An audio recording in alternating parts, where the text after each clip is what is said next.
Hello sir. Hello. हाँ बोलो। Sir नमस्ते सर। हाँ नमस्ते। सर ऐसा भी तो कर सकते हैं जो यूजर आईडी है सर, उसमें जैसे नाम के आगे कर लें या नाम के पीछे, जो मॉर्निंग के बच्चे हैं वो एम और लास्ट 2 डिजिट के रोल नंबर, और जो इवनिंग के बच्चे हैं वो ई और नहीं, लास्ट दो दो डिजिट डिजिट का के नंबर लिख रोल सकते हैं। नंबर पूरा लिखो। मॉर्निंग इवनिंग को एम और ई लिख सकते हो, लेकिन नाम और रोल नंबर पूरा लिखो, ठीक है। सर क्योंकि नाम और रोल नंबर जैसे बड़ा हो जाएगा तो स्क्रीन पे ना फिर वो डॉटेड लाइन में शो होगा, पूरा शो नहीं होगा। नहीं नहीं, मैं गूगल क्लासरूम का बात कोई कर नहीं, रहा वो हूँ। तुम ज्वाइन कर लो, वो हम देख लेंगे, वो हमारी हेडेक है। ठीक है। हेलो। हाँ फॉर्मेट में जो हेलो बोला बस हाँ फॉर्मेट में बोलो। तुम लोग ज्वाइन करो, वो हम देख सर। लेंगे, वो हमारी। हाँ बोलो। सर अगर हम उस पे गूगल क्लासरूम पे अपना नाम चेंज करते हैं ना, तो उससे हमारे पूरे जीमेल आईडी के जितने भी सारे नाम है ना, सभी सर्वर पे नाम चेंज हो जाते हैं हमारे। तो गूगल क्लासरूम का थोड़ा अलग से नाम चेंज करो ना, क्योंकि वो सर वो अपना सर अलग नहीं हो आईडी सकता सर वो नहीं हो सकता क्योंकि वो सर, जीमेल वो के नहीं हो साथ सकता। लिंक है। वो क्यों नहीं जीमेल हो के सकता? साथ क्योंकि लिंक है सर। बहुत सारे स्टूडेंट ने तो कर रखा है, गूगल क्लासरूम में नाम लिखा है, शिफ्ट लिखा वो है, हर सर्वर पे रोल हो चुका नंबर है भी ना। लिख चुका है। सर लेकिन नाम तो मेल लिखा भी हुआ चेंज है। हो जा रहा है ना सर।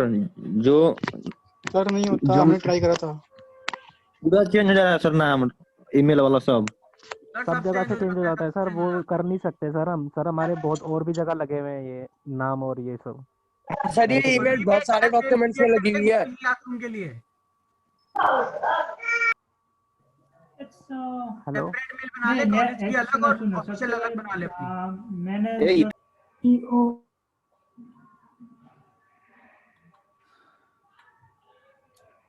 तो पिछले क्लास में मैंने पढ़ा था इंट्रोडक्शन टू इरिगेशन, ठीक है। तो इरिगेशन मैंने बार बार बोला था, irrigation is related to agriculture. तो एग्रीकल्चर आज जब से इस पृथ्वी पर सिविलाइजेशन शुरू हुआ है, तब से एग्रीकल्चर भी शुरू होता है, क्योंकि विदाउट एग्रीकल्चर विदाउट फूड कोई जीवित नहीं सकते, और फूड के लिए एग्रीकल्चर बहुत जरूरी है, ठीक है। खेती नहीं करेंगे तो शस्य फसल कुछ नहीं आएगा और खाने के लिए कुछ नहीं मिलेगा। तो जब से इस धरती पर सिविलाइजेशन शुरू हुआ है, तब से एग्रीकल्चर भी शुरू हो चुका है, और तब से इरिगेशन प्रोसेस भी शुरू हो चुका है।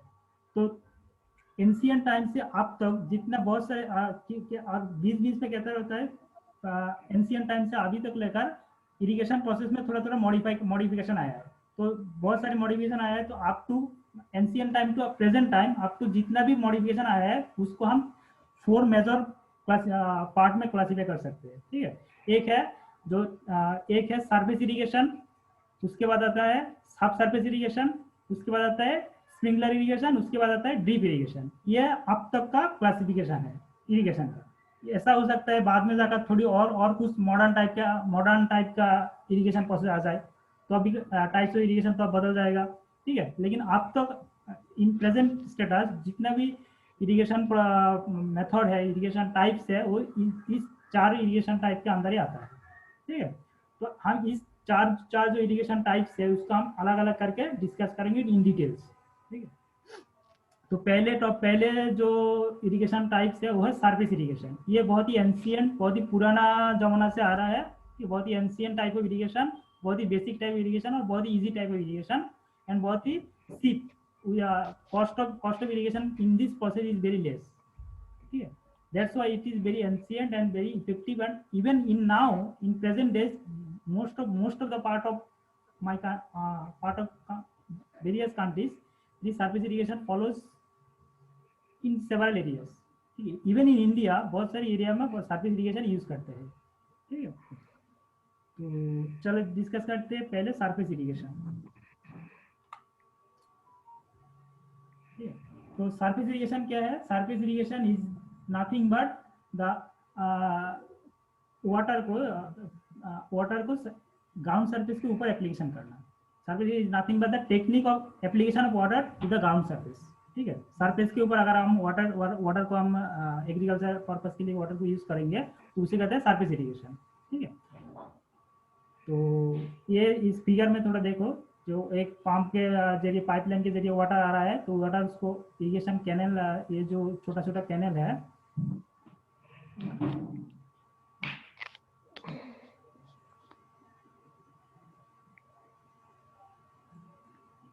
ये पाइपलाइन के जरिए वाटर आ रहा है, उसके बाद वो कैनल के जरिए वो खेतों में चला जा रहा है। तो खेतों में जाकर वो ग्राउंड सरफेस के ऊपर वाटर एप्लीकेशन हो रहा है, ये बहुत ही बात ध्यान रखना।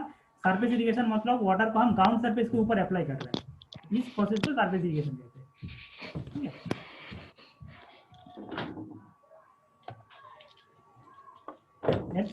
मेरी आवाज तो आ रहा है ना, कोई दिक्कत तो नहीं है? नो सर, कोई दिक्कत नहीं है। किसी ने चैट में लिखा प्लीज, अगर किसी की आवाज में दिक्कत आ रहा है, कोई प्रॉब्लम आ रहा है तो अपने आप को डिस्कनेक्ट करके फिर कनेक्ट हो जाओ, ठीक है? ये तुम्हारा इनमें दिक्कत होगा शायद। ठीक है, तो ये है सरफेस इरिगेशन का डेफिनेशन, और ये देखने में कैसा आता है, इसी टाइप का होता है। ठीक है, ये जो सर पे वाटर आ रहा है तो उसके बाद वाटर जमीन पे जा रहा है और जमीन के सरफेस के ऊपर वाटर एप्लीकेशन हो रहा है। ठीक है, ये जो मेथड है इसी कहते हैं सरफेस इरिगेशन, से बहुत ही सिंपल है। अब देखते हैं सरफेस इरिगेशन में बहुत सारी क्लासिफिकेशन है। ठीक है, तो सरफेस इरिगेशन का mainly 2 types of surface classification है, एक है फ्लो इरिगेशन और एक है लिफ्ट इरिगेशन। ठीक है, तो आप देखते हैं what is flow irrigation and what is lift irrigation.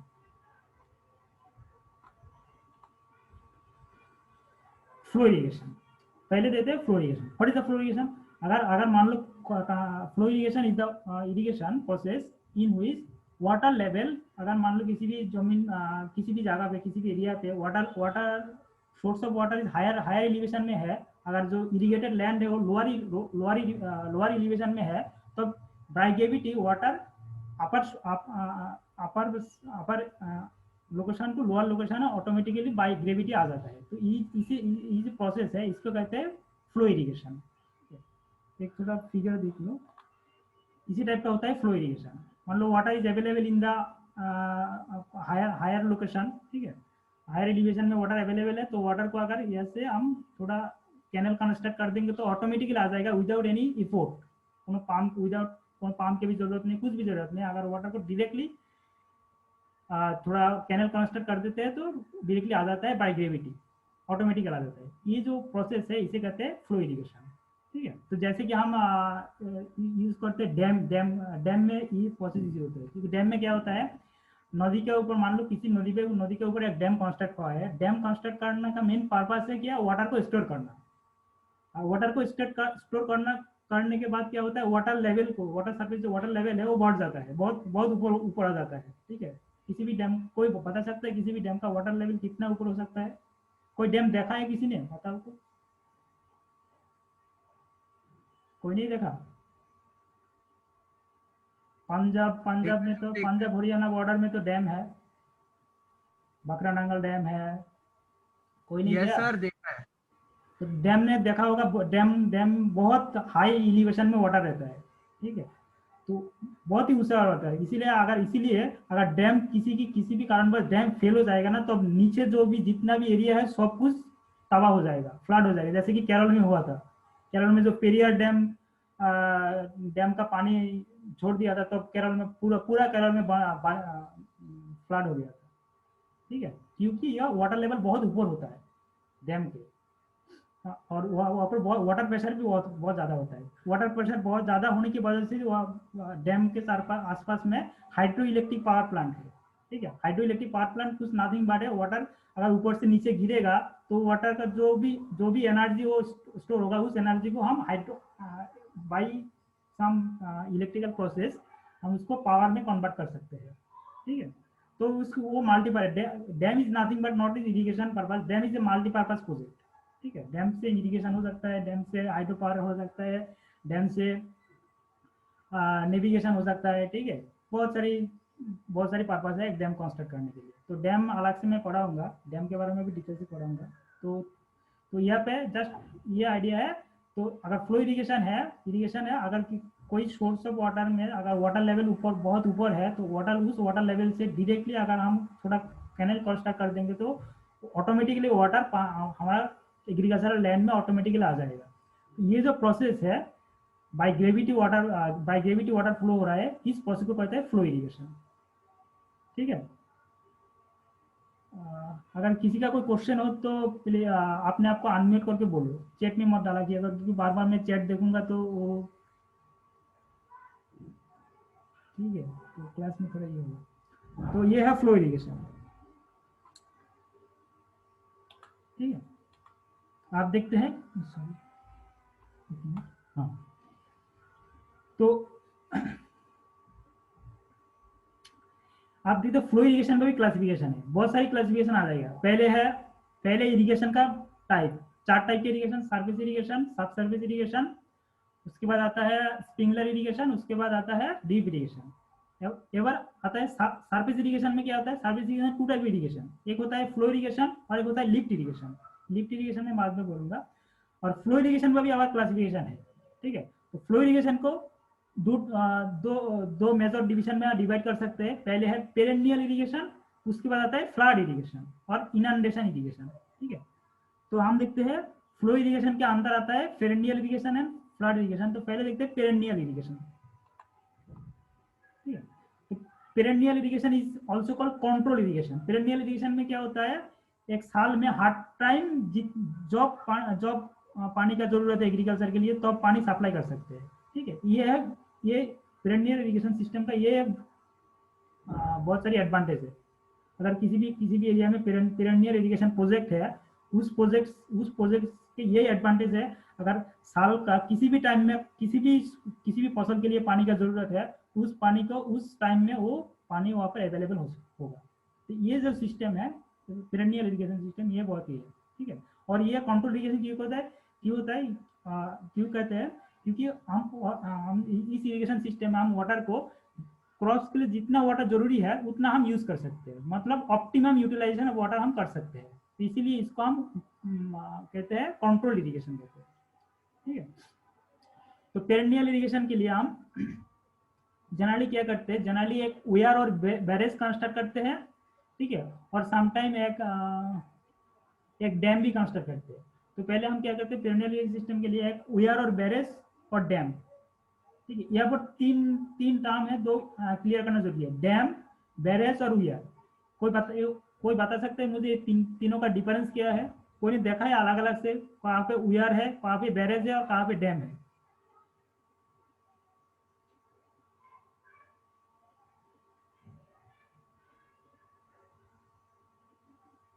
Barrage और डैम का कोई डिफरेंस बोल सकता है? Yes sir.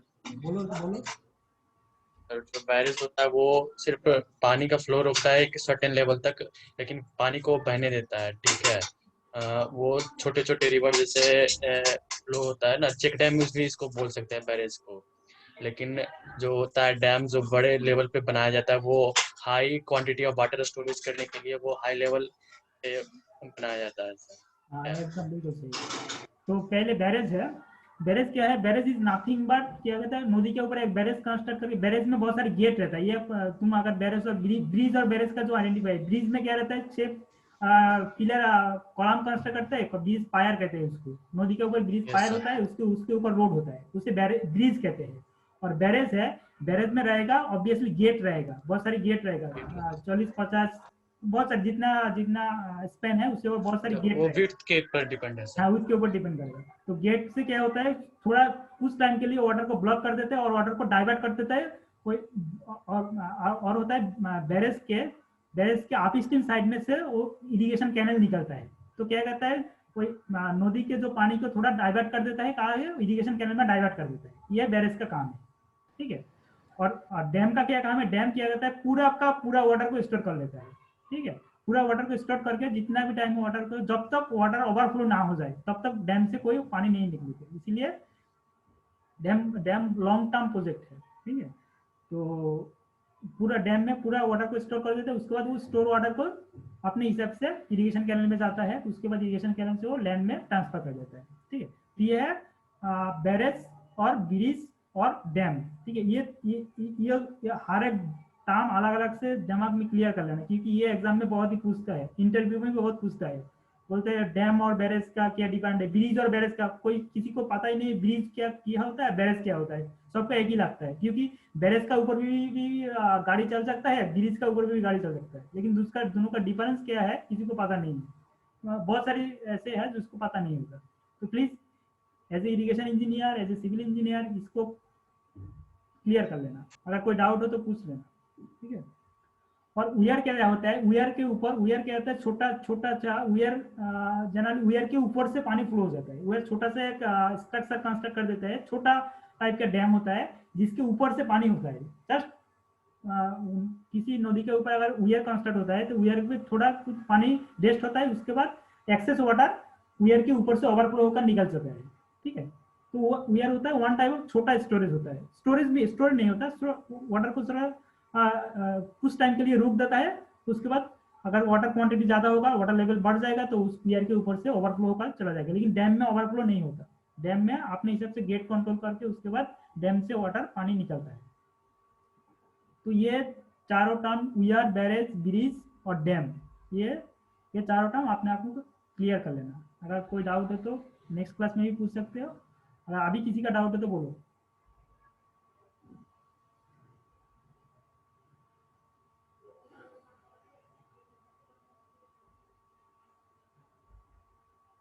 तो ब्रिज बताना सर, ब्रिज एक बार।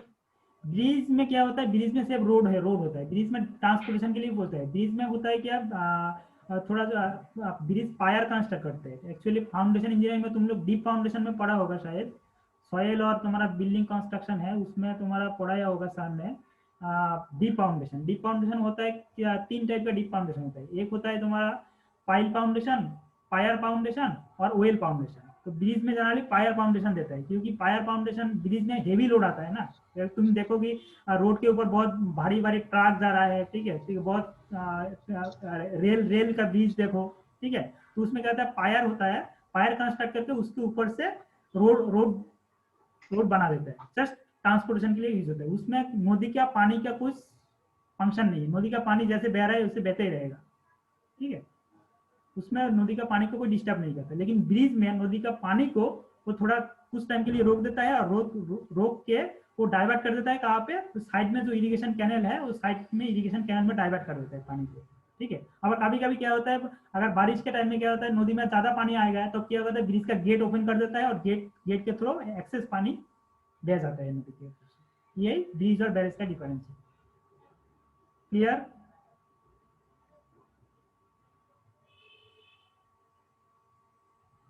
क्लियर हुआ कि नहीं, बताओ।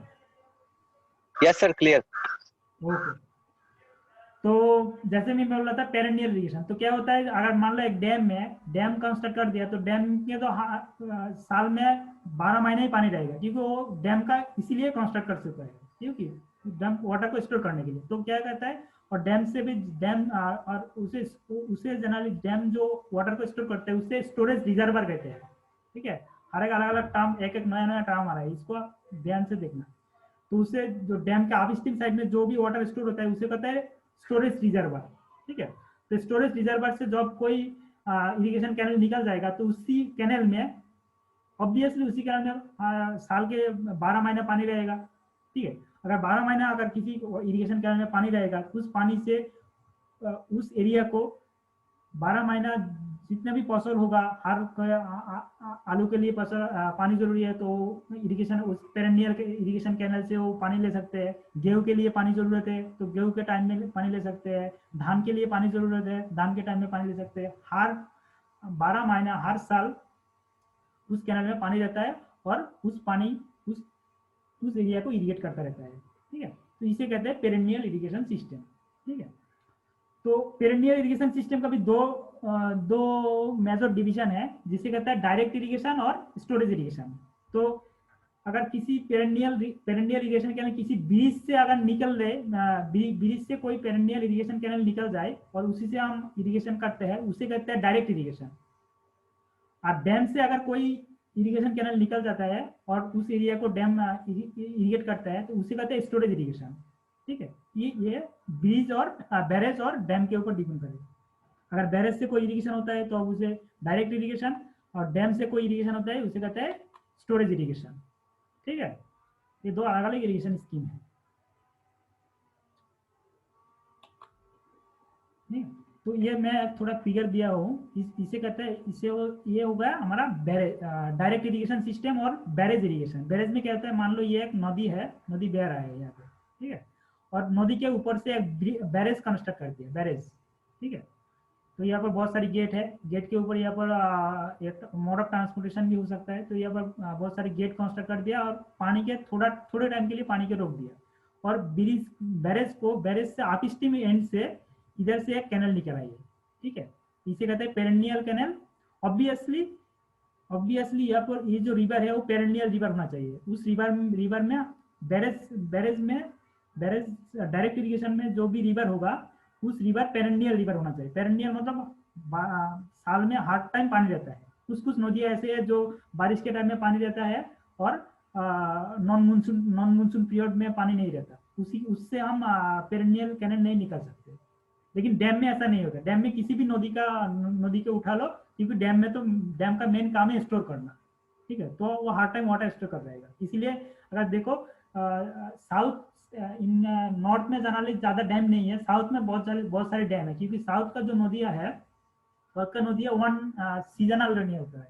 जो रेनी सीजन में बहुत सारी पानी रहता है और जो विंटर सीजन में पानी रहता ही नहीं है। तो इसीलिए बहुत सारी वहाँ पर जो आंध्र प्रदेश वगैरह, जो महाराष्ट्र कर्नाटका है, उसमें बहुत सारे डैम कंस्ट्रक्ट हो चुके हैं।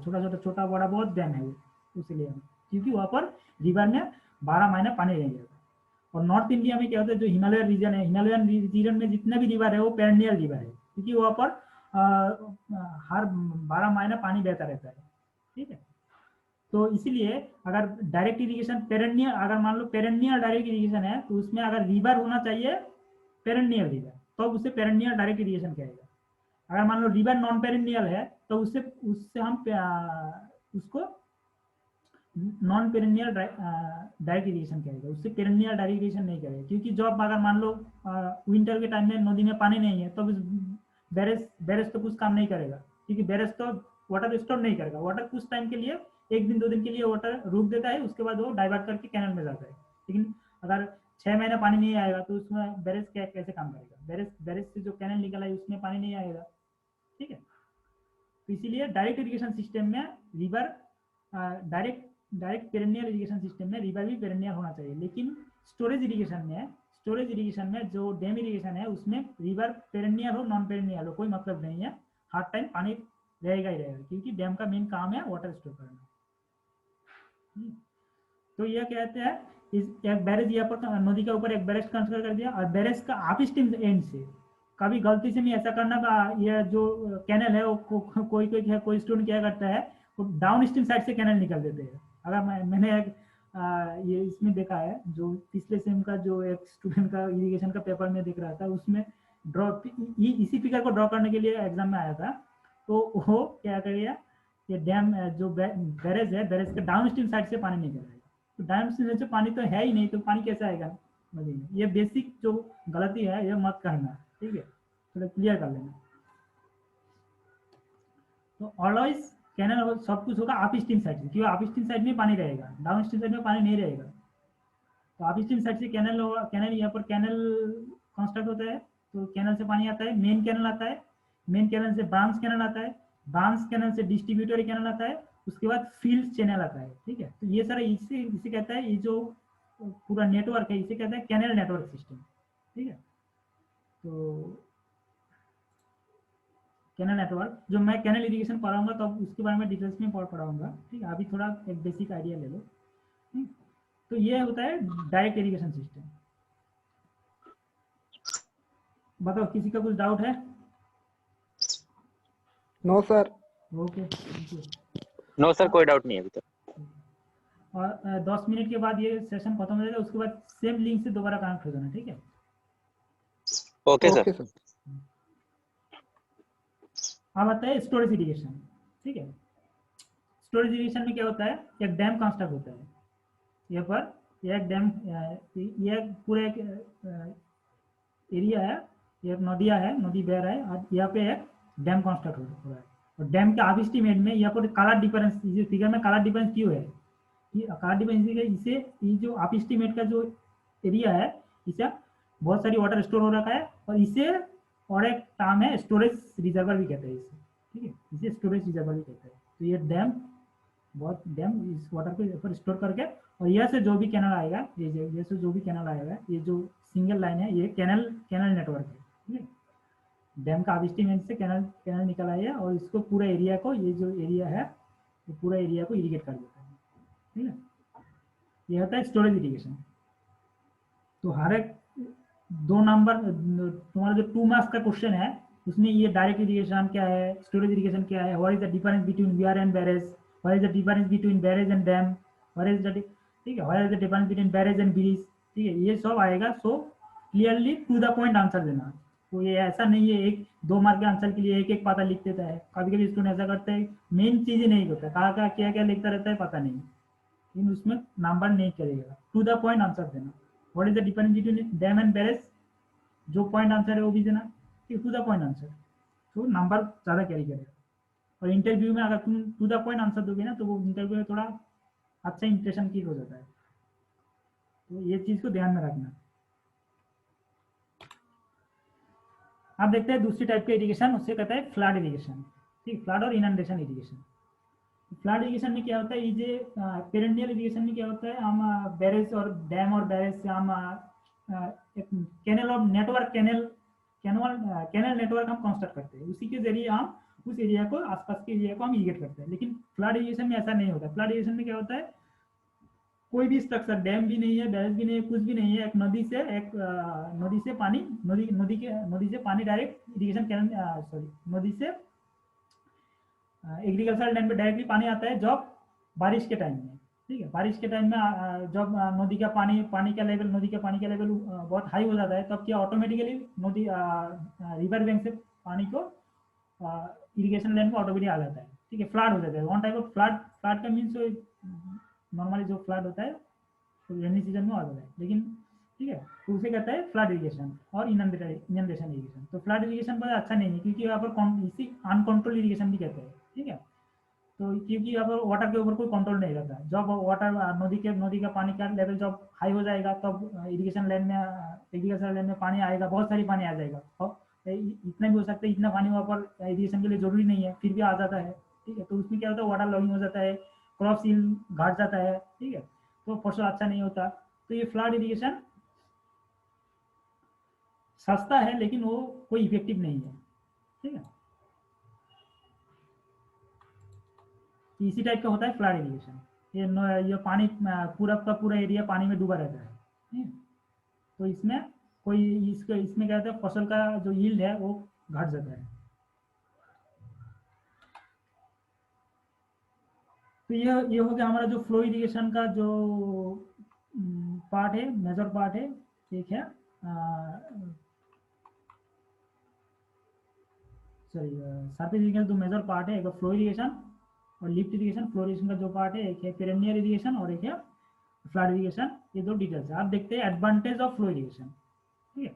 इसका क्या एडवांटेज है, फ्लो इरिगेशन में मैंने पहले एक बात बताया, फ्लो इरिगेशन में water as a by gravity flow होता है। वाटर फ्लो करने के लिए कोई पावर की जरूरत नहीं होता, कोई मोटर की जरूरत नहीं होता, ठीक है। तो इसीलिए ये एडवांटेज है, कोई कॉस्ट बहुत लो एनर्जी रिक्वायरमेंट होता है, ठीक है। कोई कॉस्ट ऑफ द इरिगेशन थोड़ा कम होता है, ठीक है। ये अलग बात है, डैम कंस्ट्रक्ट करने के लिए बहुत सारी पैसा चाहिए, कैनल कंस्ट्रक्ट करने के लिए बहुत सारे पैसे चाहिए, वो भी तो चाहिए, लेकिन पानी को बहने के लिए कोई पैसा नहीं चाहिए, ऑटोमेटिकली पानी बाय ग्रेविटी फ्लो हो जाता है, ठीक है। उसके बाद होता है फ्लो इरिगेशन के लिए बहुत सारी मॉडर्न सोफिस्टिकेटेड टेक्नोलॉजी का कोई जरूरत नहीं है। जहाँ पर टेक्नोलॉजी का जरूरत नहीं है वहाँ पर पैसे का भी ज़्यादा जरूरत नहीं होगा, ठीक है। तो ये सस्ता होगा, ठीक है। उसके बाद है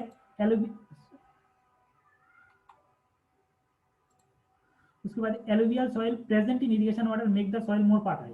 तो मैंने तीसरे दिन बताया था, जब क्वालिटी ऑफ वाटर पढ़ा था, क्वालिटी ऑफ इरिगेशन वाटर पढ़ा रहा था, तब क्या होता है, वाटर में जो रिवर वाटर है, रिवर वाटर में थोड़ा थोड़ा फाइन सेडिमेंट रहता है, ठीक है, बहुत फाइन क्ले रहता है। सॉइल क्लासिफिकेशन में पढ़ चुके हैं।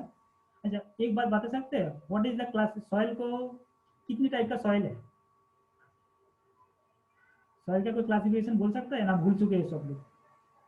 Sir alluvial soil, black soil, red soil, cotton soil. नहीं, वो नहीं, बेसिक क्लासिफिकेशन में बोल रहा हूँ, basic classification.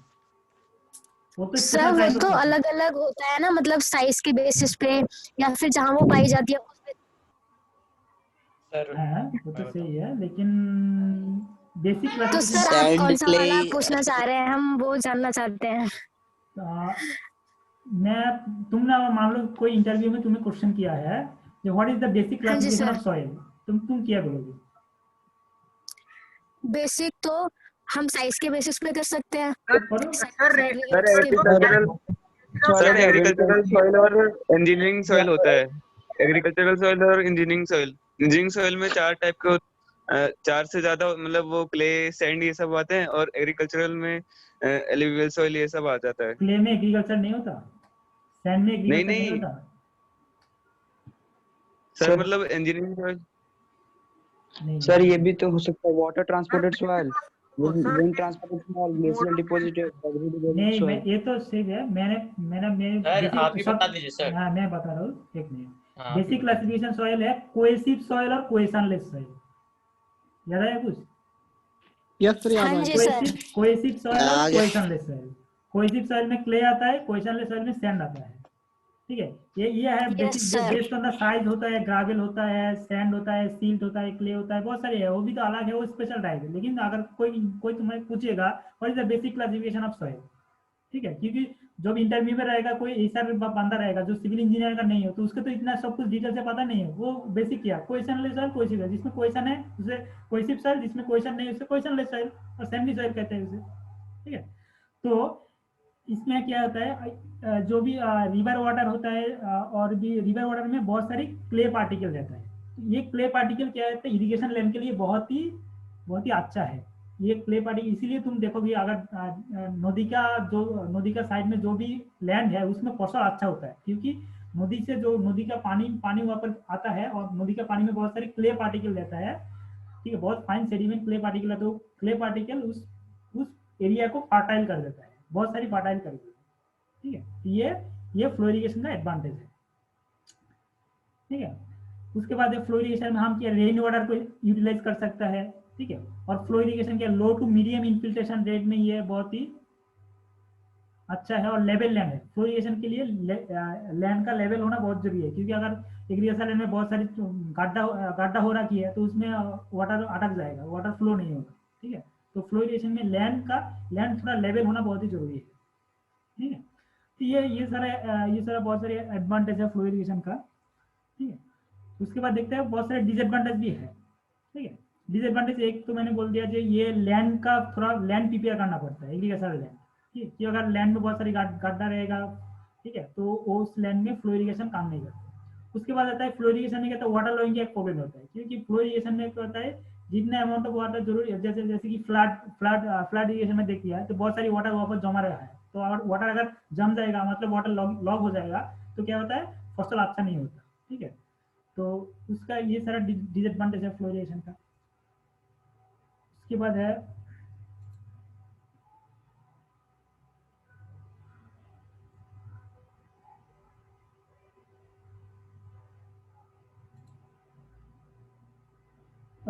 High water demand. Flow irrigation में क्या होता है, वाटर बाय ग्रेविटी फ्लो होता है, तो वाटर प्रेशर भी ज़्यादा होना चाहिए। ठीक है, तो वाटर प्रेशर ज़्यादा होने के लिए ज़्यादा क्वांटिटी ऑफ वाटर जरूरी है। ठीक है, as compare to other irrigation system, flow irrigation में वाटर क्वांटिटी ज़्यादा जरूरी है। ठीक है, और एक है दूसरी बात है, फ्लो इरिगेशन में बहुत ही एनसीएंट पुराना टाइम से आ रहा है, तो इसमें लिए बहुत एडवांस टेक्नोलॉजी की कोई जरूरत नहीं है। ठीक है, बहुत मॉडर्न टेक्नोलॉजी की कोई जरूरत नहीं है। मॉडर्न टेक्नोलॉजी नहीं है तो इसमें भी पैसा कम। टेक्नोलॉजी जब टेक्नोलॉजी आ जाएगा तो पैसा की बात आ जाएगी। ठीक है, मान लो अभी पुराना जमाना का गाड़ी खरीदना, अभी टेस्ला के गाड़ी खरीदना, इतना अंतर है ना, बहुत सारे पैसा चाहिए। तो इसलिए जितना मॉडर्न टेक्नोलॉजी इन्वॉल्व होगा उतना भी पैसा, कॉस्ट ऑफ द प्रोजेक्ट बढ़ जाएगा। तो कॉस्ट ऑफ द प्रोजेक्ट घटाने के लिए हम पुराना जमाना का जो टेक्निक है वो होते हैं। लेकिन फ्लो इरिगेशन में क्या है, पुराना जमाना का टेक्निक फ्लो होता है, तो उसके लिए ज़्यादा पैसा की जरूरत नहीं है। ठीक है, उसके बाद है एलुवियल सॉयल इरिगेशन वाटर में रहता है, जैसे मैंने बताया था, जो भी रिवर वगैरह है उसमें बहुत सारे क्ले पार्टिकल रहता है, जो क्या करता है, इरिगेशन लैंड को इरिगेट फर्टाइल कर देता है और फसल अच्छा होता है। ठीक है, मतलब यील्ड मैक्सिमम आता है। ठीक है, क्रॉप यील्ड मैक्सिमम आता है। ठीक है, तो उसके बाद है फ्लो इरिगेशन में वो इको फ्रेंडली इरिगेशन है, नेचुरल फ्रेंडली। ठीक है, क्या रहता है, वो as a rain water rain water को तुम यूटिलाइज कर सकते हो, ठीक है। कोई भी अगर किसी भी पॉन्ड वाटर, लेक वाटर, कोई भी किसी भी वाटर को हम फ्लो इरिगेशन में यूज कर सकते हैं। तो ये इतने सारा एडवांटेज है, ठीक है। अब देखते हैं डिसएडवांटेज ऑफ इरिगेशन। तो डिसएडवांटेज में क्या है, पहली बात है वाटर को लेवल करना बहुत ही जरूरी है, सॉरी लैंड को लेवल करना बहुत ही जरूरी है, ठीक है। लैंड लेवल नहीं रहेगा तो लैंड के ऊपर से, क्योंकि सरफेस, ये सरफेस इरिगेशन मान रहे हैं, सरफेस इरिगेशन में वाटर ग्राउंड सरफेस ऊपर से फ्लो होता है। तो अगर ग्राउंड सरफेस से ऊपर से फ्लो होता है, तो अगर ग्राउंड सरफेस अगर लेवल नहीं रहेगा तब उसके ऊपर से वाटर फ्लो नहीं हो पाएगा। तो ये है डिसएडवांटेज ऑफ फ्लो इरिगेशन। उसके बाद आता है वाटर लॉगिंग हो जाता है, क्योंकि देखो फ्लड इरिगेशन में क्या होता है, बहुत सारी वाटर एग्रीकल्चरल लैंड में जमा हो जाता है। तो जमा होकर क्या होता है, क्रॉप को अगर वाटर में किसी एग्रीकल्चर लैंड में वाटर बहुत टाइम से वाटर जमा हो रखा है, तो उस एग्रीकल्चर लैंड को क्या होता है, फर्टिलिटी घट जाता है। कैसे फर्टिलिटी घट जाता है, क्योंकि अगर किसी भी लैंड में अगर वाटर जमा रहेगा तो उस लैंड के थ्रू एयर सर्कुलेशन नहीं रहता, क्योंकि प्लांट का भी तो एयर चाहिए। जैसे हमको जीवित रहने के लिए एयर जरूरी है, उसी के हिसाब से क्रॉप का भी जीवित रहने के लिए, क्रॉप का अच्छा परफॉर्मेंस के लिए क्रॉप को उसका भी एयर का जरूरी है। अगर जैसे लैंड के ऊपर पानी जमा रहेगा तो उस लैंड में एयर सर्कुलेशन नहीं होता, एयर सर्कुलेशन ब्लॉक हो जाती है। जब एयर सर्कुलेशन ब्लॉक हो जाएगा तब क्रॉप यील्ड घट जाएगा, ठीक है। तो ये वाटर लॉगिंग के प्रॉब्लम आ जाती है। उसके बाद आएगा high water demand. Flow irrigation में क्या होता है, वाटर डिमांड ज्यादा जरूरी है with respect to other irrigation system, ठीक है। क्योंकि वाटर पानी के ऊपर बाय ग्रेविटी फ्लो हो रहा है, तो बाय ग्रेविटी अगर फ्लो रहेगा तब भी होगा। ज्यादा क्वांटिटी अगर वाटर रहेगा तब भी तो फ्लो होगा। जब लो क्वांटिटी ऑफ वाटर रहेगा तो उसके फ्लो होने के लिए कोई चांस ही नहीं है,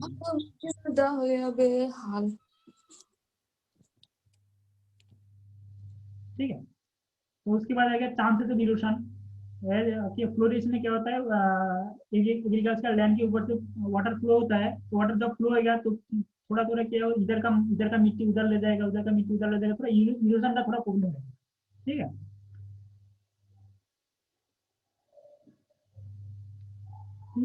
तो ये थोड़ा एडवांटेज और डिसएडवांटेज ऑफ फ्लो इरिगेशन, ठीक है।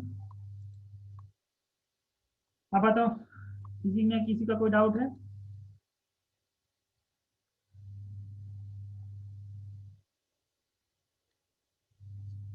I think all are okay. तो नेक्स्ट चलते हैं वाटर लॉगिंग समझा दो।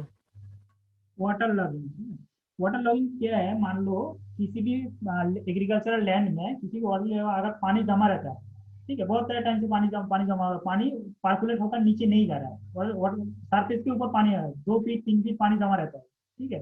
तो जब किसी भी लैंड में अगर पानी जमा रहेगा, बहुत दिन से पानी वहाँ पर जमा रहेगा, तो उस लैंड को वाटर लॉग लैंड कहते हैं। मतलब वाटर वहाँ पर जमा रहेगा। Water logging nothing but water जम जाएगा, बस और कुछ नहीं, ठीक है। और अदर केस क्या होता है, अगर जब इरिगेशन वाटर वहाँ पर इरिगेशन लैंड में जाओगी तो इरिगेशन सॉयल है वो अपना जितना वाटर जरूरी है उतना अपने पास होल्ड करके रख देगा, और बाकी जो एक्सेस वाटर है वो थ्रू सॉयल और ग्राउंड वाटर में जाकर चला जाता है। लेकिन अगर वाटर लॉग हो जाता है तो बहुत है वाटर पार्कुलेट होकर नीचे नहीं चला जाता, क्योंकि वाटर टेबल के ऊपर आ जाता है। तो वो क्या होता है, एग्रीकल्चर लैंड के ऊपर पानी जमा रहता है। बहुत इरिगेशन वाटर अप्लाई करने के बाद 10-15 दिन 20 दिन तक पानी वहाँ पर जमा रहेगा। तो अगर किसी भी क्रॉप में, मान लो आलू में तुमने एक बार इरिगेशन कर दिया, उसके एक बार इरिगेशन करने से 15 दिन तक पानी जमा रहेगा, तो आलू कैसे वाला अच्छा होगा, ठीक है। तो ये वाटर लॉग हो जाता है। तो वाटर लॉगिंग के वजह से क्या, इसी को जो वाटर जमने का जो फेनोमेनन है उसे वाटर लॉगिंग कहते हैं। वाटर लॉगिंग की वजह से क्या होता है, क्रॉप यील्ड घट जाता है। कैसे घट जाता है, वाटर अगर किसी भी एग्रीकल्चर लैंड में वाटर लॉग हो जाता है, वाटर बहुत सारी वाटर जमा रहेगा, तो उस लैंड के जो मिट्टी है, मिट्टी के थ्रू एयर सर्कुलेशन बंद हो जाता है, ठीक है। अगर प्लांट का एयर सर्कुलेशन बंद हो जाता है तो क्या होता है, वो प्लांट अच्छे से परफॉर्मेंस नहीं देते रहते, तो अच्छे से बढ़ नहीं पाते, ठीक है, अच्छा फल नहीं देता। ठीक है, जैसे कि अगर तुम्हें अगर कोई ऑक्सीजन देना बंद कर दे, तुम जीवित नहीं रह पाओगे। ऐसे ही क्रॉप्स का भी अगर एयर सर्कुलेशन का बहुत जरूरी है। ठीक है, समझ में आया कुछ? यस सर आ गया। ओके, अब चलते हैं फ्लो या सरफेस इरिगेशन का दूसरी टाइप है लिफ्ट इरिगेशन। ठीक है, तो लिफ्ट इरिगेशन में क्या होता है, अगर पानी किसी पंप के जरिए अगर अंडरग्राउंड वाटर से और किसी नदी और कैनल से अगर किसी पंप के जरिए हम वाटर को इरिगेशन लाइन में भेजते हैं तो उस सिस्टम ऑफ इरिगेशन को कहते हैं लिफ्ट इरिगेशन। ठीक है, फ्लो इरिगेशन में क्या थे, irrigation water bye gravity flow रहा है, पंप की कोई जरूरत नहीं। लेकिन लिफ्ट इरिगेशन में pump mechanical pump, electrical pump और मैनुअल और एनिमल ड्राइवन कुछ भी किसी भी टाइप का पंप का जरूरी है वाटर को इरिगेशन लाइन में भेजने के लिए। ठीक है, तो इसे कहते हैं ये जो प्रोसेस है इस प्रोसेस को कहते हैं लिफ्ट इरिगेशन। ठीक है, तो लिफ्ट इरिगेशन क्या होता है, लिफ्ट इरिगेशन जनरली कहाँ पे होता है, जहाँ पर वाटर ज़्यादा अवेलेबल नहीं है, सरफेस वाटर ज़्यादा अवेलेबल नहीं है, जैसे कि मान लो किसी भी रिवर वाटर में अवेलेबल नहीं है, तो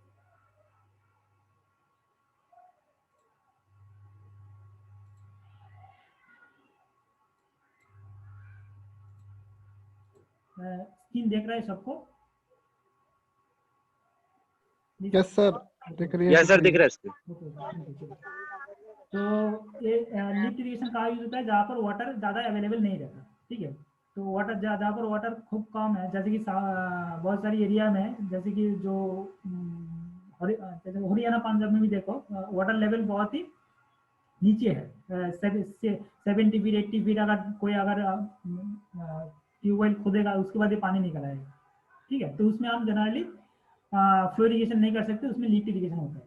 ठीक है, तो लिफ्ट इरिगेशन में क्या होता है, मैकेनिकल डिवाइस का जरूरी होता है, इसमें कॉस्ट थोड़ा बढ़ जाता है क्योंकि लिफ्ट पानी को नीचे से, फ्लो इरिगेशन में पानी ऊपर से नीचे आ रहा है और लिफ्ट इरिगेशन में पानी नीचे से हम ऊपर ले जा रहा है। ठीक है, ये डिफरेंस है। ठीक है, तो इसके लिए थोड़ा कॉस्ट की जरूरी होगा, इलेक्ट्रिक मोटर वगैरह, पंप वगैरह ये सब जरूरी होगा। ठीक है, पंप करना पड़ता है। हाँ, उसके बाद क्या होता है, वाटर को नीचे से लेकर ऊपर एग्रीकल्चर लैंड में आ जाता है। उसके बाद जब एक बार वाटर ऊपर आ जाता है तब वाटर बाय ग्रेविटी फ्लो होता है। ठीक है, ये क्लियर आइडिया होना चाहिए। वाटर को नीचे अंडरग्राउंड से एग्रीकल्चर लैंड में ले जाने के लिए पंप जरूरी है, लेकिन एक बार जब पानी ऊपर आ जाता है, एग्रीकल्चर लैंड में आ जाता है, तो एग्रीकल्चर लैंड में जो वाटर डिस्ट्रीब्यूशन है उस डिस्ट्रीब्यूशन बाय ग्रेविटी फ्लो होता है। ठीक है, तो ये है थोड़ा लिफ्ट इरिगेशन का थोड़ा कुछ, व्हाट इज लिफ्ट इरिगेशन, क्या है, कैसे है ये। ठीक है, और लिफ्ट इरिगेशन में भी बहुत सर कॉन्टूर मैप की जरूरत क्यों पड़ती है, उसमें लिखा तो था लास्ट पॉइंट।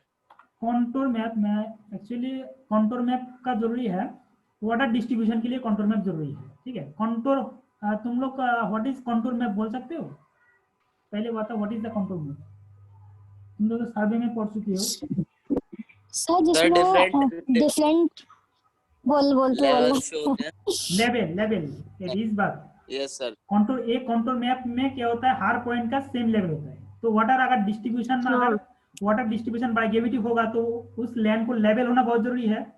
ठीक है, अगर एक लैंड लेवल है कि नहीं वो हमको कैसे पता चलेगा? हम जब कॉन्टूर में प्रिपेयर करेंगे तभी तो पता चलेगा कि वाटर उस जो एरिया है, जो एग्रीकल्चर एरिया वो लेवल है या नहीं।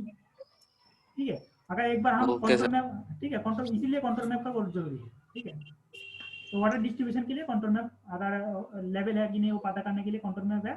और अगर एक बार पता चल जाए वाटर एग्रीकल्चर लैंड लेवल है तो उसके बाद हम वाटर डिस्ट्रीब्यूशन बाय ग्रेविटी हम वाटर डिस्ट्रीब्यूशन कर सकते हैं। ठीक है सर, वैसे वो जो गांव में होती है, बोलो क्या बोलते हैं उसको, कुछ मतलब कोई पंप अप करते हैं वाटर को, वहाँ पर छोटा सा गड्ढा बनाकर फिर उस पे स्टोर करते हैं और वो ग्रेविटेशनल फोर्स के थ्रू पूरे उसमें जाता है फील्ड में। हाँ, ऐसे उसको कह सकते हैं हम लिफ्ट इरिगेशन। हाँ, एकदम बिल्कुल। ठीक है, मैंने थोड़ा कुछ यहाँ पर फिगर भी दे रखा है, देखो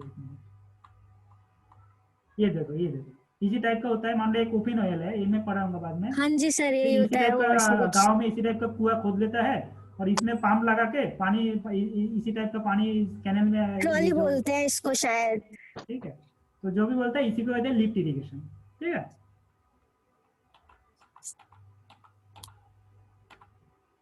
तो ये हुआ basic types of basic idea about irrigation, ठीक है, अबाउट लिफ्ट इरिगेशन। तो आप देखते हैं लिफ्ट इरिगेशन में 3 टाइप्स का लिफ्ट इरिगेशन होता है।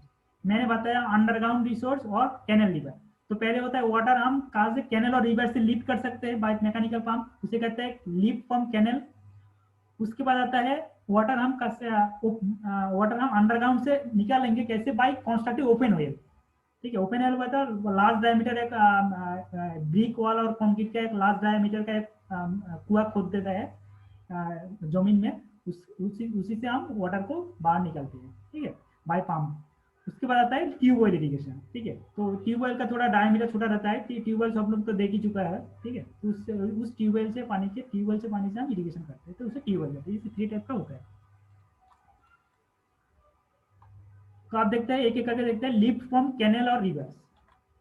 तो लिफ्ट में कैसे है, तो इसी टाइप का होता है लिफ्ट और कैनल और रिवर। तो रिवर और कैनल के हम क्या करते हैं, रिवर और कैनल में जो भी है उसमें हम पंप लगा देते हैं इसी टाइप का, ठीक है। जो पंप है और ये सक्शन पाइप है, इसे सक्शन पाइप कहते हैं, ठीक है। सक्शन पाइप को हम जो भी हमारा ये जो सोर्स है कैनल है उसमें हम सक्शन पाइप को उसी के अंदर सबमर्ज कर देते हैं। और ये पर पंप ये डीजल पंप है, इलेक्ट्रिक पंप भी हो सकता है, इलेक्ट्रिक मोटर भी हो सकता है। इसके कनेक्ट करके और ये चालू कर देगा तो पानी ऑटोमेटिकली इधर आ जाएगा और एग्रीकल्चरल लैंड में बाय ग्रेविटी एग्रीकल्चरल लैंड में फ्लो हो जाएगा, ठीक है। तो इसे कहते हैं लिफ्ट फ्रॉम कैनल। तो ये जो भी मैंने बोला, हाँ बोलो। ये समझ नहीं आ रहा कि ये पानी जा कहाँ रहा है। ये फिगर में थोड़ा इस पंप से ले रहे हैं इस पानी को, पर ये कहाँ जा रहा है? ये तो ये जो एग्रीकल्चरल लैंड पे सर इरिगेशन के लिए यूज करते हैं ना। इरिगेशन के लिए मान लो अच्छा, फिर ये मतलब वही पॉसिबल हो पाएगा जहाँ कहीं भी लैंड के पास अगर रिवर होगी। हाँ हाँ बोलो। जहाँ रिवर होगी वही पॉसिबल है। हाँ, जहाँ रिवर होगी वही पॉसिबल है, जहाँ रिवर नहीं है और उसमें पॉसिबल नहीं है, उसमें दूसरा टाइप का आ जाएगा। इसीलिए तो बहुत सारा टाइप है ना, एक एक करके हम अलग स्पेशल किया जाएगा। इतना सारा टाइप क्यों डेवलप हुआ है, डिपेंडिंग ऑन द अवेलेबिलिटी ना। Okay sir. जिसमें जहाँ अवेलेबल है उसमें वही काम करेगा, ठीक है। तो ये अगर किसी भी एरिया में अगर कैनल और रिवर है तो भी ये काम करेगा, ठीक है। अगर कैनल और रिवर नहीं है तब क्या काम करेगा, तब आएगा ओपन वेल इरिगेशन और ट्यूबवेल इरिगेशन, ठीक है। तो लिफ्ट फ्रॉम कैनल इसी टाइप का होता है, ठीक है। ये आपको थोड़ा मैंने पॉइंट लिख दिया, थोड़ा देख लेना, सेम ही बात है जो मैं बात बोला है वो भी आपको लिख रखा है उसमें। तो अब आता है ओपन वेल इरिगेशन, ठीक है। तो ओपन वेल तो इसी टाइप का होता है। तुमने बोला है अगर किसी भी एरिया में कैनल नहीं है, कोई रिवर भी नहीं है, कैनल भी नहीं है, तो अब कैसे इरिगेशन करेगा। तो अब हम क्या करते हैं, तो जो एग्रीकल्चरल लैंड में फील्ड में हम इसी टाइप का बहुत लार्ज डायमीटर का ब्रिक और कंक्रीट का हो सकता है, ब्रिक और कंक्रीट का कुआं गड्ढा खोद देते हैं, ठीक है, कुआं खोद देता है। उसके बाद इसके हम पंप लगा देते हैं, इलेक्ट्रिक पंप भी हो सकता है और डीजल पंप भी हो सकता है। तो ये लगा के वहाँ से पानी वहाँ पर आकर या वो जो डिस्ट्रीब्यूशन कैनल है, जो इरिगेशन लैंड के जो बाउंड्री पे बहुत सारे कैनल कंस्ट्रक्ट कर सका है, छोटा छोटा जो ड्रेन है, वन टाइप ऑफ ड्रेन, ठीक है। स्वेज ड्रेन नहीं, ये ओपन ड्रेन होगा। तुम वाटर सप्लाई में तुम जब पढ़ा था, मैंने तो नहीं पढ़ाया था, जो भी पढ़ाया था, जो टीचर पढ़ाया था तब पढ़ाया था कि ओपन ड्रेन, ठीक है। ये इरिगेशन लैंड में बाउंड्री के 4-5 के जो बाउंड्री है उसमें बहुत सारी ओपन ड्रेन, छोटा छोटा ओपन ड्रेन कंस्ट्रक्ट होता है। उस ड्रेन के जरिए पानी इरिगेशन लैंड में आता है, ठीक है। जो भी अगर धान का खेत है, सरसों का खेत है, ठीक है, आलू का खेत है, जो भी है उसमें आ जाता है। हाँ बोलो सर, ये जो कुएं टाइप में है सर, इसमें पानी बारिश वाला स्टोर होता है या फिर अंडरग्राउंड वाटर होता है? बारिश का पानी भी आता है, मेनली अंडरग्राउंड होता है, ठीक है। बारिश का पानी, क्योंकि एक कुआं में बारिश का कितना स्टोर होगा, स्टोर नहीं होगा। जितना भी वाटर आएगा वो अंडरग्राउंड वाटर से आएगा। लेकिन ऐसा है बारिश के टाइम में थोड़ा बहुत वाटर वहाँ पर स्टोर होता है, ऐसा नहीं क्योंकि ये तो ओपन रहता है, बारिश का पानी डायरेक्ट उसी के अंदर आ जाता है, ठीक है। लेकिन मेनली जो भी वाटर यूटिलाइज करते हैं वो होता है हमारा ग्राउंड वाटर, ठीक है।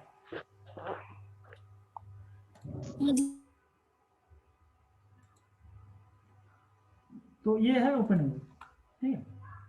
तो इसका ये मैं थोड़ा बहुत डायमेंशन है मैंने दे रखा है। इसका जनरली डिस्चार्ज जो भी रेट ऑफ फ्लो होता है, डिस्चार्ज होता है, डिस्चार्ज जनरली 1 to 5 लीटर पर सेकंड होता है, ठीक है, कंपैरेटिवली।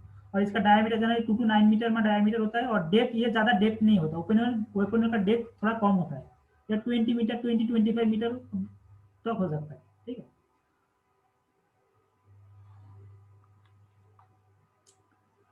तो अब देखते हैं advantage of open well irrigation और disadvantage of open well irrigation. पहले देखते हैं एडवांटेज। एडवांटेज क्या है इसमें? एडवांटेज है इसमें डैम और जो भी लार्ज प्रोजेक्ट। हाँ बोलो सर। ट्यूबवेल इरिगेशन आपने तो 2 ही कराया अभी। ट्यूबवेल अभी तो कराया नहीं, ट्यूबवेल कराऊंगा ना बाद में, पहले ओपन वेल कंप्लीट होने दो उसके बाद ट्यूबवेल कराऊंगा। इसका एडवांटेज के बाद?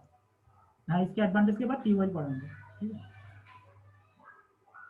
तो पहले देखते हैं advantage of open well. Open well में क्या होता है? ओपन वेल इरिगेशन में देखा होगा कोई डैम का जरूरत नहीं है, बैरेज का जरूरत नहीं है, ब्रिज का जरूरत नहीं है, कोई जरूरत नहीं है। तो ये डैम और ब्रिज का होता है लार्ज प्रोजेक्ट। डैम और ब्रिज में बहुत सारे करोड़ों का रुपया खर्च होता है। तो ये एज कम्पेयर टू हम अगर ओपन वेल इरिगेशन करेंगे तो क्या होगा? तो हमारा कॉस्ट ऑफ द प्रोजेक्ट कम होगा। तो ये सुविधा है। ठीक, और एक है ओएल। क्या है? कोई भी हम किसी भी जगह पे हम ओएल कंस्ट्रक्ट कर सकते हैं। ठीक है, लेकिन अगर फ्लो इरिगेशन और डैम इरिगेशन है तो उसमें जहाँ पर कैनल है वहीं पे पानी जाएगा, दूसरी एरिया में पानी के जाने की कोई जगह है ही नहीं। लेकिन ओएल में हम क्या करते हैं, कोई भी जहाँ पर अगर वाटर जरूरी है उसमें ओपन वेल पर कंस्ट्रक्ट कर दो और पानी निकाल दो, बस हो गया। तो ये फ्लेक्सिबिलिटी रहता है। ठीक है, उसके बाद होता है ये कहता है ओपन वेल से। हाँ बोलो सर। ओपन वेल में भी जो पानी भरते हैं वो तो ट्यूबवेल के थ्रू ही भरते होंगे ना? नहीं, ओपन वेल में तो पानी अंडरग्राउंड होता है ना। हमारा ग्राउंड तो service sir underground summer vacation में खत्म हो जाता है सर। अंडरग्राउंड में तो ऑटोमेटिकली पानी रहता है ना, हर टाइम तो पानी रहता है। अच्छा, तो सर ओपन वेल और डीप वेल में कोई डिफरेंस है क्या सर? ओपन वेल और डीप वेल नहीं, दो ओपन वेल अलग है।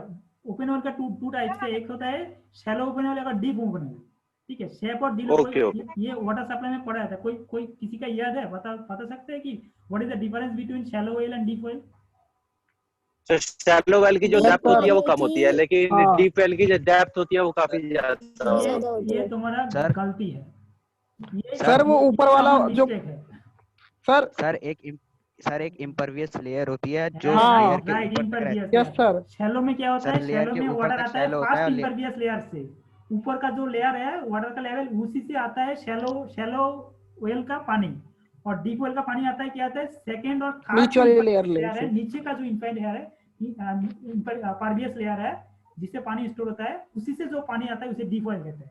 ऐसा भी हो सकता है डीप वेल का डेप्थ कम है, शैलो वेल का डीप ज्यादा है, डिपेंडिंग ऑन द लोकेशन, ऐसा भी हो सकता है। ठीक है, इसीलिए मैं जब मैंने वाटर सप्लाई पढ़ाया था तब मैंने बार बताया था, लेकिन भूल चुके होगा।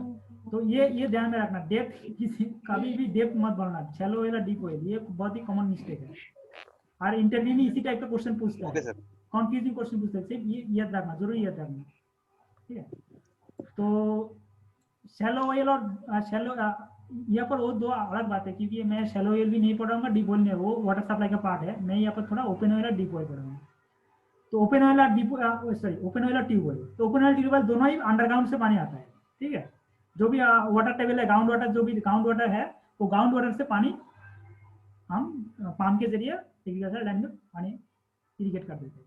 ठीक है, तो ये हो गया। तो थर्ड एडवांटेज है, क्या होता है?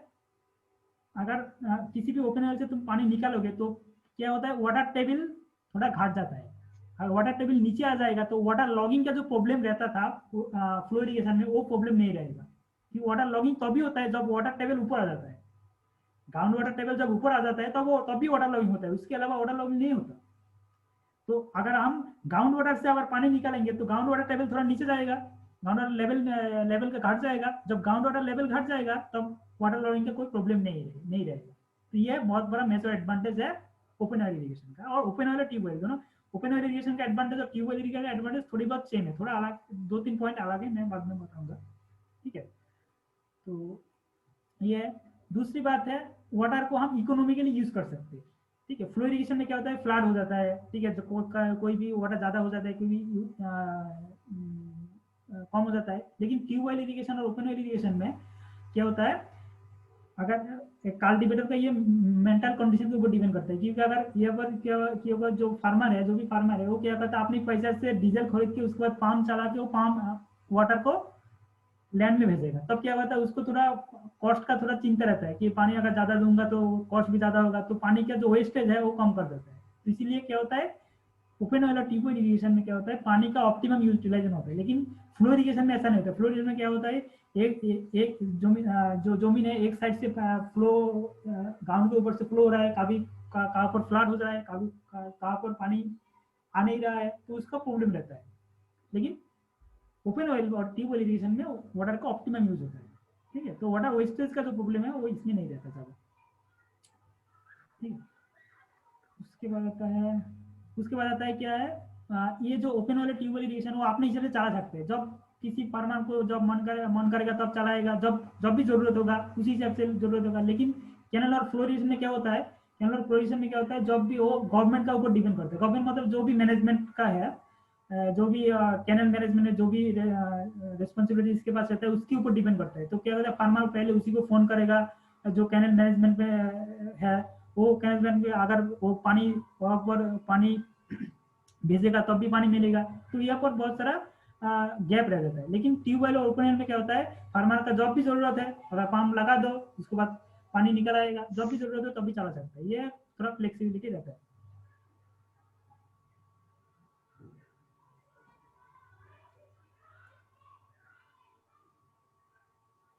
ठीक है। तो अब देखते हैं मेंटेनेंस कॉस्ट थोड़ा कम होता है, लेकिन कैनल में क्या होता है, कैनल और फ्लो इरिगेशन में मेंटेनेंस कॉस्ट ज़्यादा रहता है, क्योंकि डैम के मेंटेनेंस पे ज़्यादा पैसा लगता है, कैनल का भी मेंटेनेंस में ज़्यादा पैसा लगता है। तो और एक बात है, ऑयल का ट्यूबवेल का इरिगेशन जो वाटर है, वाटर का जो टेम्परेचर है वो थोड़ा न्यूट्रलाइज होता है। क्योंकि कैसे देखो, अगर गर्मी में टाइम में अगर ग्राउंड वाटर निकालोगे थोड़ा ठंडे ग्राउंड वाटर रहेगा, थोड़ा कोल्ड वाटर रहेगा। अगर ठंडी के टाइम में विंटर सीजन में अगर नीचे से पानी निकालोगे तो थोड़ा गर्म वाटर रहेगा। तो ये जो अलग अलग जो सीजनल जो वेरिएशन है वो क्रॉप के लिए बहुत जरूरी है, क्योंकि क्रॉप क्या होता है, गर्मी में टाइम में जो भी क्रॉप है उसको जरूरत है थोड़ा ठंडे पानी की, और विंटर सीजन में जो भी क्रॉप है उसको जरूरत है थोड़ा गर्म पानी का। तो ये जो ट्यूबवेल इरिगेशन है वो इस रिक्वायरमेंट को फुलफिल करता है। तो ये थोड़ा एडवांटेज है, ठीक है। इसका है ये थोड़ा ये है हमारा ओपन वेल का एडवांटेज। और भी 2-3 एडवांटेज है वो देख लेना, बस कुछ नहीं, ठीक है। अब देखते हैं थोड़ा डिसएडवांटेज है क्या है, इसको पहले है पावर की जरूरत है, ठीक है। अगर मान लो कोई किसी में इलेक्ट्रिक पंप है, तो इलेक्ट्रिक पंप अगर इलेक्ट्रिसिटी चला जाएगा तो पंप नहीं चला सकते। और कोई एरिया में ऐसा होता है 2-3 दिन की इलेक्ट्रिसिटी चला जाता है। टाउन में नहीं रहता, क्योंकि एग्रीकल्चर तो टाउन में नहीं होता, एग्रीकल्चर गाँव में होता है। और गाँव में क्या होता है, गाँव में तो इलेक्ट्रिसिटी 24 घंटा नहीं रहता, तो कभी टाइम में इलेक्ट्रिसिटी रहता है, कभी टाइम में इलेक्ट्रिसिटी नहीं रहता है, ठीक है। तो उसी टाइम में जब इलेक्ट्रिसिटी नहीं रहेगा तब क्या होता है, तब पंप नहीं चल सकता। तो ये एक मेजर डिसएडवांटेज है, ठीक है। सर इस केस में डीजल पंप तो यूज कर सकते हैं ना? नहीं, हाँ डीजल, अगर डीजल यूज करोगे तो इस टाइम में थोड़ा तो इतना दिक्कत नहीं होगा, ठीक है। तो वो भी है, अगर डीजल उस टाइम में अगर अवेलेबल नहीं है, और मान लो कोई ऐसे गांव में रहता है जिसमें डीजल लाने के लिए बहुत दूर जाना पड़ता है, ऐसे भी तो कोई गांव है, डीजल यूज करने पे कॉस्टली कॉस्ट भी ज्यादा हो जाएगा, ज्यादा होता था ना, ठीक है। बहुत सारी डिसएडवांटेज है, ठीक है। एडवांटेज हर चीज का, तुम कोई भी चीज का देखो, एडवांटेज भी है डिसएडवांटेज भी है, ठीक है। तो उससे हम क्या करते हैं, एडवांटेज डिसएडवांटेज थोड़ा न्यूट्रलाइज करके हम यूज करते हैं। Yes sir. Sir diesel pump तो सेट भी नहीं करेगा सर वेल में, सेक्शन होगा? पाइप तो सीधी होती है ना सर। सेक्शन पाइप जो ओपन है उसमें सेक्शन पाइप डाल दो, बस हो जाएगा, क्या दिक्कत है। सही से सेट नहीं करेगी सर, वो तो सीधे डालना कर पड़ेगा जाता सर, सेट, तो फिर कर जाता नहीं, भाई, सेट कर जाता है। ये इतना बड़ा ओपन ऑयल है, इसके अंदर सेक्शन पाइप क्यों नहीं जाएगा, बताओ मुझे। ये जो सेक्शन पाइप ये तो रखा हुआ है ना, ये जो सेक्शन पाइप है, ये जो देख रहा है ना सेक्शन पाइप, ठीक है, ये सेक्शन पाइप रखा हुआ है, सेक्शन पाइप डाल दो, बस पानी पंप स्टार्ट कर दो और पानी निकल आएगा, ठीक है। Okay sir, clear? Yes sir. Okay. अच्छा, और एक डिसएडवांटेज है क्यों की होता है, ग्राउंड वाटर में थोड़ा डिजोल्व इम्प्यूरिटी रहता है। जब हम तुम वाटर सप्लाई में वाटर क्वालिटी पढ़ा रहता है सर, तो बोला था डिजोल्व इम्प्यूरिटी, ग्राउंड वाटर में डिजोल्व इम्प्यूरिटी ज़्यादा रहता है। ग्राउंड वाटर में बहुत सारी जो केमिकल है, जो भी क्रॉप्स के लिए जो हानिकारक है, वो बहुत ज़्यादा क्वांटिटी डिजोल्व क्वांटिटी। तो वो क्या होता है, उसका जिस ग्राउंड वाटर में ये जो डिजोल्व सॉल्ट रहता है, बहुत सारी सॉल्ट रहता है, वो सॉल्ट अगर रहेगा तो इस वाटर को हम इरिगेशन के लिए यूज नहीं कर सकते। ठीक है। तो और एक है, मैंने बताया था कि रिवर वाटर में क्या होता है, बहुत सारी क्ले पार्टिस एलुवियल सॉइल रहते हैं। एलुवियल सॉइल एग्रीकल्चर के क्रॉप्स के लिए बहुत ही उपकारी है, बहुत ही फर्टाइल कर देता है। लेकिन ग्राउंड वाटर में क्या होता है, वो जो क्ले पार्टी के लिए एलुवियल सॉइल नहीं रहता, तो थोड़ा पार्टिलिटी का जो भी फ्लो इरिगेशन में जो पार्टाइल होता था, लिफ्ट इरिगेशन में वो पार्टिलिटी नहीं हो पाता। ठीक है, लैंड जो इरिगेशन लैंड है वो पार्टाइल नहीं होता। ठीक है, ये थोड़ा डिसएडवांटेज है। ठीक है, तो ये है advantage disadvantage of open irrigation. ठीक है, तो बात किसी का कुछ डाउट है ओपन वेल में, आप हम ट्यूबवेल में चला जाऊंगा।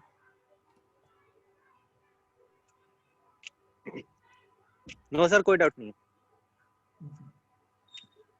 आप देखते हैं ट्यूबवेल इरिगेशन। ट्यूबवेल इसी टाइप का होता है।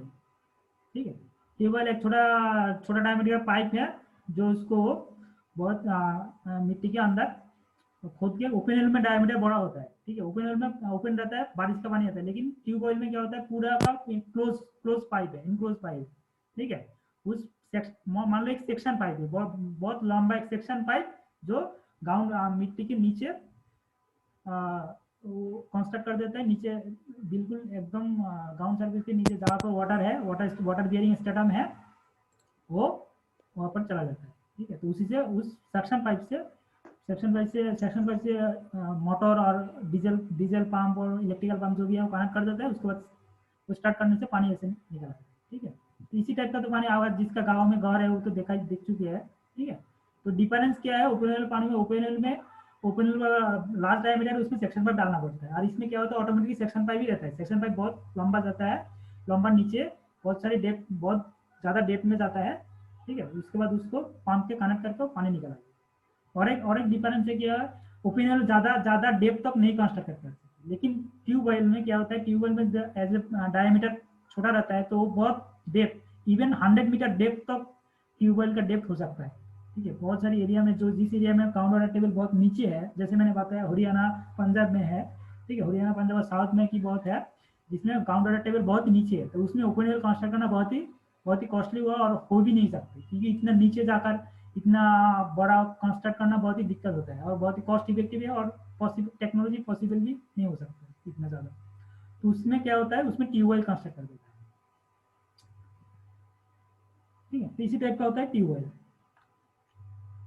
तो ट्यूबवेल में थोड़ा डिस्चार्ज भी ज़्यादा रहता है, ट्यूबवेल का डेप्थ ज़्यादा रहता है। ठीक है, तो ये इसमें है। तो ये थोड़ा जो मैं पॉइंट बताया था वो भी है।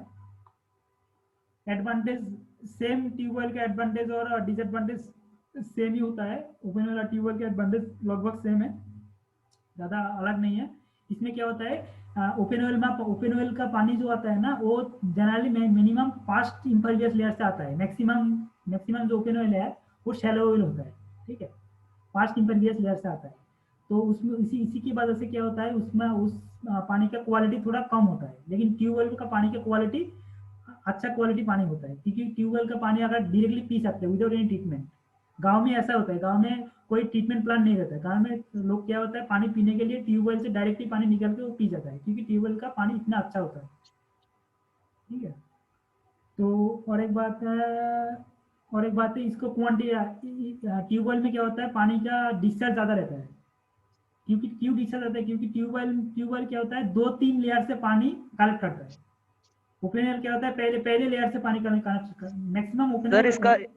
सर इसका एक एडवांटेज ये भी हो सकता है कि ये किसी भी प्लेस पे डिपेंड नहीं करता कि वहाँ पे नदी है, लगभग ये हर प्लेस पे इसको यूज किया जा सकता है। यस, हर जगह पे ये कंस्ट्रक्ट कर सकते हैं। और सर पानी अगर नीचे रहेगा ही नहीं जमीन के नीचे, तो कैसे कंस्ट्रक्ट कर देंगे?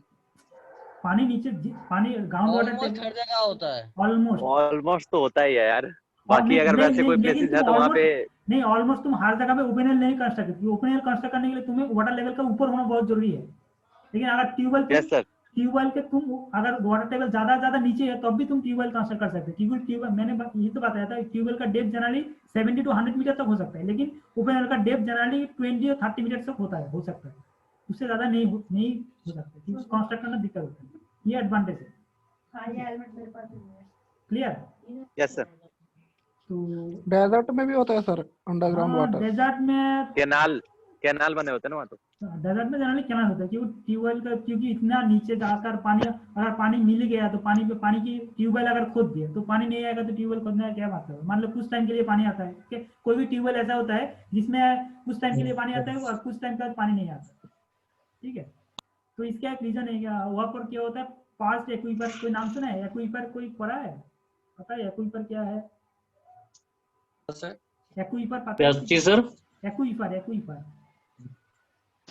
No sir. अगर हमें किसी नो सर, एरिया नहीं का पता। वाटर लेवल मैं बाद में बताऊंगा, एक्वीफर में बाद में पढ़ाऊंगा, क्योंकि मैंने वाटर सप्लाई में पढ़ाया था, मैंने सोचा तुम लोग वाटर सप्लाई में पढ़ चुके हो, तो बात नहीं, कोई बात नहीं, मैं जब डिटेल्स में ग्राउंड वाटर का जो ग्राउंड वाटर हाइड्रोलॉजी करके एक थोड़ा अलग सा चैप्टर है, उसी के अंडर में मैं पढ़ाऊंगा सब कुछ एक्वीफर के बारे में। तो तब बताऊंगा ट्यूबवेल क्यों पानी नहीं आता, कहाँ पानी नहीं आता, ठीक है? तो अब डिटेल्स में बताऊंगा, अभी थोड़ा इतना जो बेसिक कुछ जान लो, ठीक है?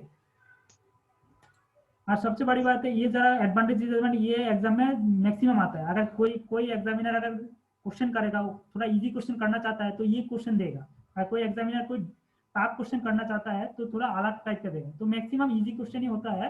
तो इसीलिए ये जो एडवांटेज डिसएडवांटेज क्या है, क्यों नहीं है, कितना टाइप का इरिगेशन सिस्टम है, ये थोड़ा डिटेल्स में ध्यान में रखना, क्योंकि ये हमारा एग्जाम पास के लिए जरूरी है, बहुत ही जरूरी है। Okay sir. सर किसी एरिया के वाटर टेबल लेवल को जानने के लिए क्या किया जा सकता है? उसके वाटर एक होता है जियो एक्सप्लोरेशन करके, सॉइल में पढ़ चुके हैं, सॉइल में पढ़ाया था सर, जियो फिजिकल एक्सप्लोरेशन, ठीक है? जियो फिजिकल एक्सप्लोरेशन में क्या होता है, वाटर टेबल डिटरमिन कर सकते हैं, कैसे डिटरमिन करते हैं उसमें बहुत अच्छे से पता है, तो उसको बताने के लिए मुझे एक अलग क्लास चाहिए, ठीक है? तो आई होप तुम सॉइल में पढ़ चुकी होगे, अगर किसी का अलग से जानना है तो मुझे पर्सनली कांटेक्ट करना, मैं बोल दूंगा, क्योंकि सबको तो जरूरत नहीं है ना। Okay sir. तो disadvantage of tubewell irrigation, disadvantage क्या हो, सेम है, पावर नहीं है तो नहीं कर सकते, ठीक है?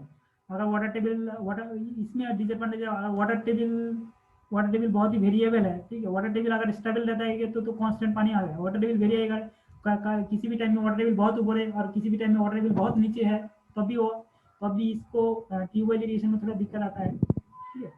अगर ग्राउंड वाटर में थोड़ा सॉल्ट रहेगा, डिजॉल्व क्वांटिटी ज़्यादा रहेगा, तब भी वो यूज नहीं कर सकते, तो ये सारा बहुत सेम ही है, ओपन वाला ट्यूबवेल का एडवांटेज डिसएडवांटेज बहुत लगभग सेम है। तो ये थोड़ा मैंने दूरा कंपैरिजन कर चुके हैं, ओपन वाला ट्यूबवेल का थोड़ा कंपैरिजन, ये ऑलरेडी बोल चुके हैं, ये सारा कंपैरिजन, ठीक है? एक बार देखिए, अब देखते हैं फ्लो इरिगेशन और लिफ्ट इरिगेशन का थोड़ा डिसएडवांटेज और एडवांटेज, क्योंकि सरफेस इरिगेशन का दो टाइप है ना, फ्लो इरिगेशन और लिफ्ट इरिगेशन, तो सरफेस इरिगेशन, फ्लो इरिगेशन और लिफ्ट इरिगेशन थोड़ा कंपैरिजन है, ठीक है? लिफ्ट इरिगेशन में एक्चुअली ये सारा टॉपिक मैंने ऑलरेडी बोल दिया है, फिर भी एक बार देख लो। लिफ्ट इरिगेशन में क्या है, farmer can supply water to crops according to their own need, जब जरूरत है तब पानी लिफ्ट इरिगेशन में कर सकते हैं, लेकिन फ्लो इरिगेशन में ऐसा नहीं कर सकते, ठीक है? फ्लो इरिगेशन करने के लिए पहले फार्मर को कैनल मैनेजमेंट के पास इंफॉर्मेशन पहुंचाना होगा, मुझे पानी जरूरत है, तब कैनल मैनेजमेंट पानी भेजेगा, तब आएगा पानी, ठीक है? बहुत सारी मीडिया आ जाता है इसमें, तो लिफ्ट इरिगेशन में ऐसा नहीं आता। और क्या होता है, वाटर टेबल क्या होता है, लोअरिंग हो जाता है, ठीक है? तो इसमें जो वाटर लॉगिंग के जो प्रॉब्लम है, लिफ्ट इरिगेशन में नहीं रहता, ठीक है? उसमें रहता है कि लिफ्ट इरिगेशन में water directly apply to the field, loss of water due to seepage in combing of flow irrigation is less. तो और एक बात है, फ्लो इरिगेशन में क्या होता है, बहुत सारी कैनल है, तो कैनल में अगर वाटर फ्लो होगा तो बहुत सारी वाटर लॉस होगा। कैसे वाटर लॉस हो सकता है, पहले है कैनल से वाटर इवापोरेट हो जाएगा, एक हो सकता है, दूसरी हो सकता है कैनल से वाटर पार्कुलेट करके नीचे चला जाएगा, ठीक है?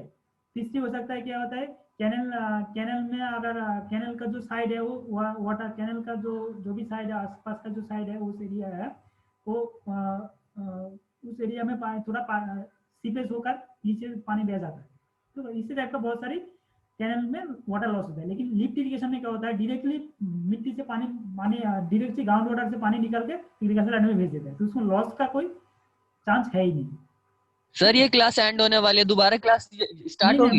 मेरा क्लास भी शेष हुए में एक मिनट में खत्म हो जाएगा, ठीक है जी सर। तो उसके बाद ये है ये थोड़ा इनिशियल कॉस्ट ज़्यादा है, मेंटेनेंस का ज़्यादा है, ये थोड़ा मैंने ऑलरेडी डिस्कस कर चुके हैं, ये तुम देख लेना बस। अब किसी को डाउट हो तो नेक्स्ट क्लास में पूछ लेना। तो आज का क्लास ये खत्म है। तो और भी क्लास भी जो और भी रह चुके हैं सरफेस का इरिगेशन, स्प्रिंकलर इरिगेशन, वो नेक्स्ट क्लास में हम डिस्कस करेंगे। तो आपको नेक्स्ट क्लास मंडे नहीं, मंडे में क्लास नहीं ले पाऊंगा, तो मैं नेक्स्ट फ्राइडे लूंगा, ठीक है। मंडे थोड़ा मैं काम है मेरा, तो ओके सर। और मंडे का जो क्लास है वो बाद में एक्स्ट्रा क्लास अरेंज कर दूंगा, ठीक है। कोई उसके लिए कोई ओके सर।